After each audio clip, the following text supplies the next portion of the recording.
25 பேர் இந்த நாட்டினுடைய குடிமக்களை பலி கொடுத்திருக்கிறோம் பயங்கரவாதத்திற்கு. அந்த கோபத்துல பேசிட்டு இருக்க. முதல்ல இந்த பயங்கரவாத தாக்குதல் பகல்காமில் நடைபெற்ற இந்த பயங்கரவாத தாக்குதலுக்கு என்னுடைய வன்மையான கண்டனங்களை பதிவு செய்து கொண்டு இதற்கு முழு பொறுப்பேற்க வேண்டியவர் இந்த நாட்டினுடைய பிரதமர், இந்த நாட்டினுடைய உள்துறை அமைச்சர், இந்த நாட்டினுடைய பாதுகாப்புத்துறை அமைச்சர். இவர்கள் எல்லாம் பதவியை ராஜினாமா செய்துவிட்டு செல்ல வேண்டும்.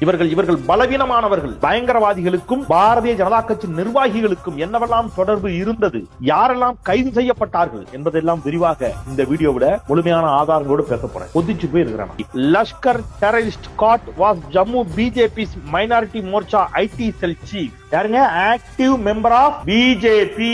வெக்கங்கட்டவனுங்களா, மானங்கிட்ட போயிடலாம். இவன் எப்படி போட்டோ எடுத்தான்? அங்க இருக்கக்கூடிய அனைத்து பாஜகவினுடைய முன்னணி நிர்வாகிகளோடு போட்டோ எடுக்கிறதுல கூட நிகழ்ச்சிகளை கலந்துக்கிறான். மும்பை தாக்குதலினுடைய மூளையாக செயல்பட்ட பயங்கரவாதி ஹபீஸ் சயீத, வேத பிரதாப் வைத்தி, பாஜகவை எப்படியாவது ஆட்சியில கொண்டு வந்து அமர வைத்தே தீர்வது என்று யோகா குரு பாபா ராம்தேவ் ஒருத்தன் உட்கார்ந்து யோகா குரு பாபா ராம்தேவின் மிக நெருங்கிய நண்பன் தான் யாருன்னா இந்த வேத பிரதாப் வைத்தி. இந்த வேத பிரதாப் வைத்தி மும்பை தாக்குதலின் மூளையாக செயல்பட்ட ஹபீஸ் சயீத் என்ற பயங்கரவாதியை பாகிஸ்தான்ல போய் சந்திக்கிறான்.